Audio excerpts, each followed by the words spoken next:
Hey, what's up, barbecue lovers? Today we're going to show you how to get awesome flavor on perfectly cooked barbecue chicken halves. The key to a perfectly grilled chicken half is making sure you don't overcook it and that you pull it at 160 to 165 at the breast or 175 and 180 at the thigh. Another way we're going to enhance the flavor of this chicken is by seasoning under the skin for maximum flavor. I always won more first place trophies when I used this one trick at barbecue cook-offs. You have to be careful though, because the skin in some cases is very thin and can easily tear if you don't handle it carefully.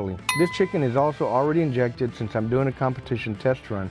That injection recipe and demo isn't in this video today, but all the steps to cook it perfectly are. Now let's fire it up.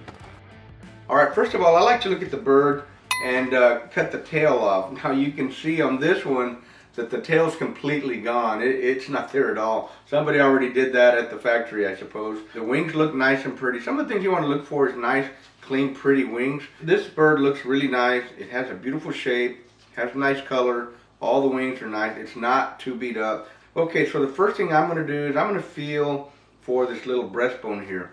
There's a little bump right here where both sides of the bone kind of come up in the middle.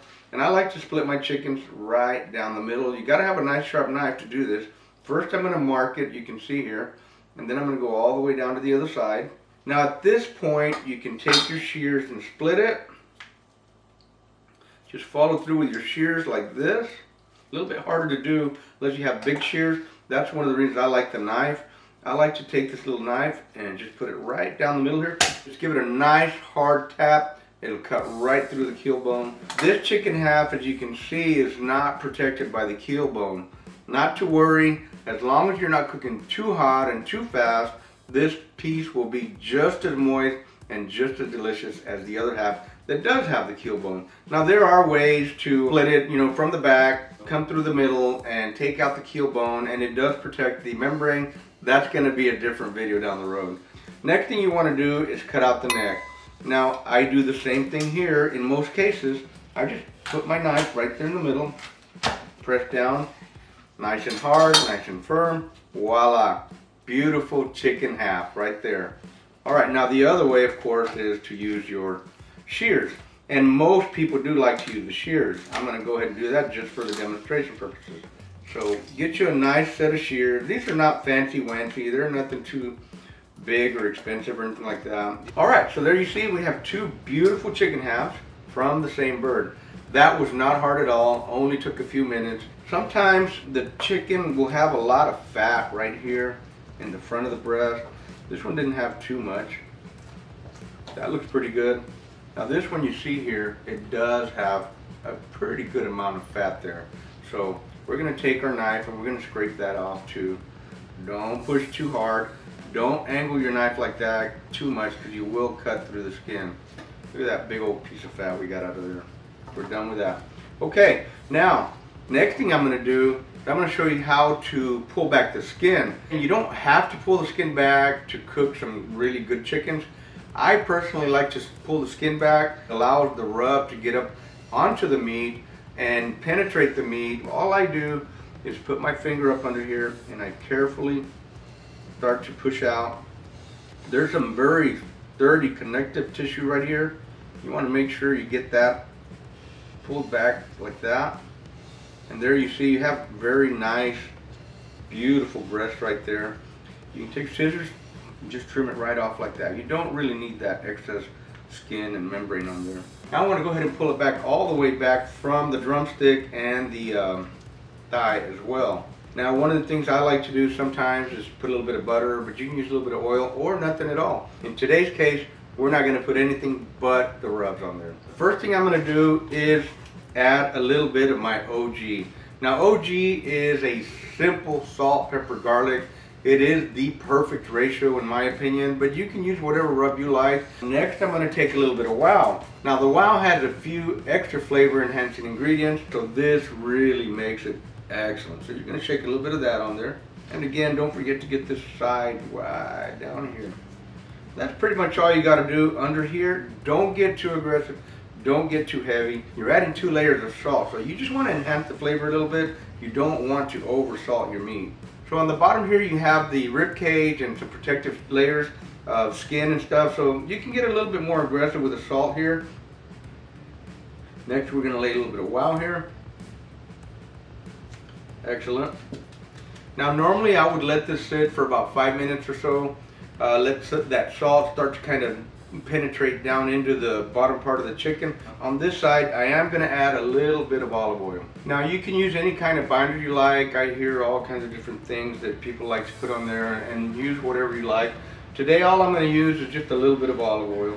The oil will help the rub stick to the meat, and it also helps give the skin a real pretty color while it's cooking on the barbecue pit. So first, again, we're going to take a little bit of OG, just a little bit light shake. Next, we're going to take a little generous coat of wow. Remember, we want that skin to crisp up a little bit and dry up a little bit, so we're going to go ahead and put a nice coat of wow on there. Okay, so there's one chicken half. Now we're going to come over here and do the same thing to this one. Alright, cool. So there we have 2 chicken halves from one bird. Again, this is about a 5-pound bird. It's 4 pounds 11 ounces more or less. Not quite 5 now that it's trimmed up. Now let's get fired up and go get our kettle going. Alright friends, the whole secret to the Weber kettle starts right here. It's all about airflow. Cooking good barbecue is all about airflow and controlling that air. We're going to set it right about there. You really don't need more than about a 1/4 inch, 1/8 to a 1/4 inch of air coming into the cooker, and we're going to run anywhere from 1/2 to wide open at the top on the lid. That's really all you need. If you run too much air and you got charcoal in there, you're definitely going to cook way too hot and burn up your meat if you're directly over the coals, or you're going to cook it too fast and dry your chicken out. But if you control that airflow, run it right about there, about a 1/4 to 1/8 of an inch, you're going to be just fine. You only need about 1/2 to 3/4 of a chimney. I'm going to run somewhere around there. Alright, looks like our fire's just about ready to rock and roll. You can tell by the little holes here that the fire's pretty much almost all the way lit up, but I don't have 100% of the coals lit, so I'm just going to go ahead and dump it in like that. I am going to put it over to one side, and I'm going to spread these coals to the side a little bit, try to keep them even. Alright, something about like that. We have about a 1/4 inch open on the inlets on the bottom. We're going to do about 1/2 right here on top. Alright, here we go. Let's get these birds on the grill. Let's get this Weber kettle cooking. I'm going to take both of these halves. I'm going to lay them right there. Ooh, can you hear the sizzle? Love that. I don't want the breast to overcook, so I'm going to put the leg quarter and the thigh towards the heat. I'm going to hurry up and put my cover back on right about the halfway open mark, and that should help our fire continue to come down for a little while. Alright, it's been right at 18 minutes. Let's go ahead and take a look at our chickens. We're sitting right about where I want to be, right at 300. You can see they're starting to get a little bit of color, very, very light colored still though at this point. Remember, we don't have any wood, so we're not adding any smoke color to them. We just want to cook the chickens. We're sitting at about 300 now. Let's go ahead and put the lid back on. And at this point, because we're at the 300 degree mark, more or less where I want to be, I'm going to go ahead and open up the vents all the way. You want to watch that temperature. If it starts to climb up to 400, over 350 where we don't want it, then you want to go ahead and close the vents back down again. But for now, we're going to leave them wide open and monitor our temperature and see where we're at. 33 minutes.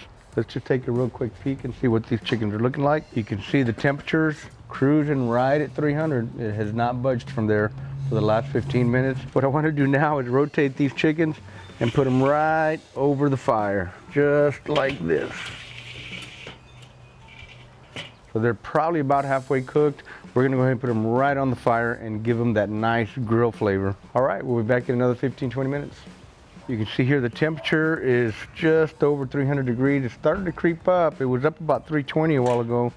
So it's going to be time to close these vents just a little bit. Not quite halfway, but just a little bit for sure. They're not going to be wide open, maybe about 3/4 of the way. For now, we're going to check our birds. Now they're starting to get some really nice little color here. And whenever you have them like this directly over the coals, you want to take a look at them underneath.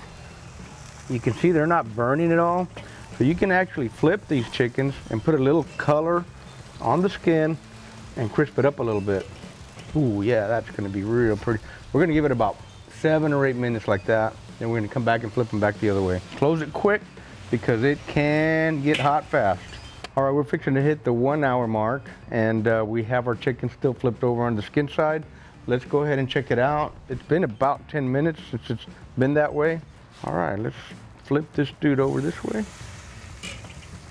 Oh boy. You can tell here, it's got way more heat over on this side, so we're gonna go ahead and rotate the leg quarter back towards the heat.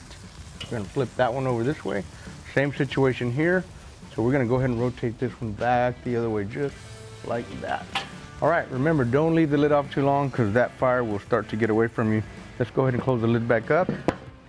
One thing I should really do right now is definitely check the internal temperature. I'm gonna check this thigh right here. It's reading 179, 184 degrees. Wow, this thing is way down, look at that. 175, this one over here is 180, 177. Let's go ahead and check the breast just because we're here.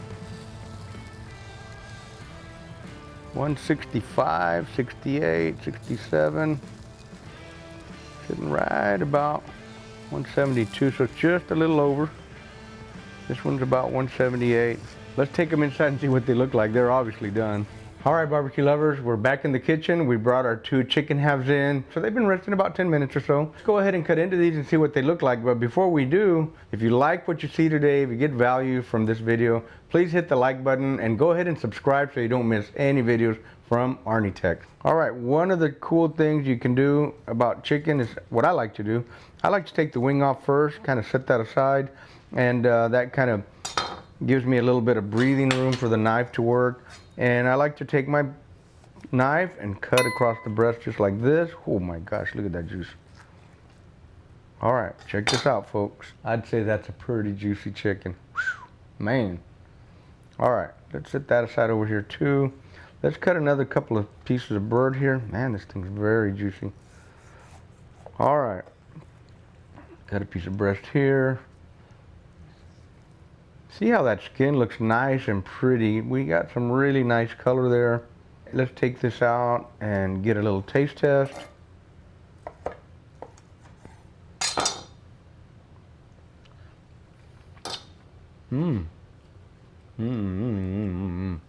Wow. Folks, I gotta tell you, this is one delicious bird. Very, very good. Excellent flavor. Moisture's really good. It just, man, it's on. That's the breast. Tastes really good. I'm gonna set that aside over here. Let's cut off this drumstick here. It's pretty juicy too.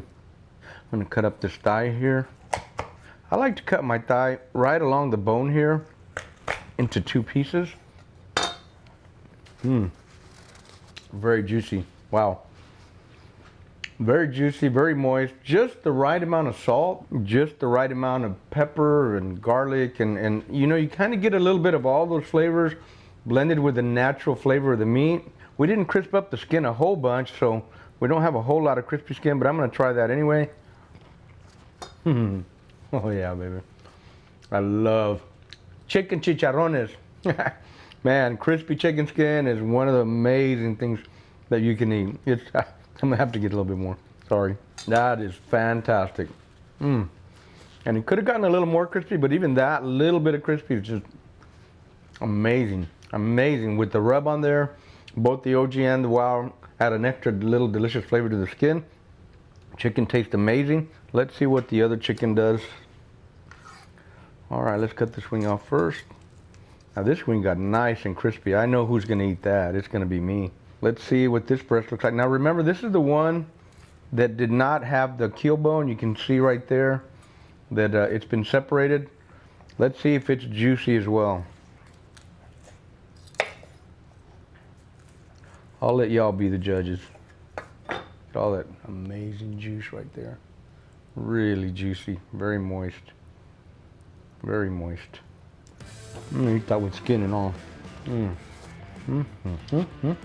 All right, friends, we're done cooking our chicken and cutting it up, tasting it. It tasted amazing. If you guys are interested in getting some of my rubs, you can find both the WOW and the OG rub at pitmaster.us. And if you're interested in really kicking up your chicken game, look up my online barbecue class at pitmasterclass.us. I have a full chicken class there.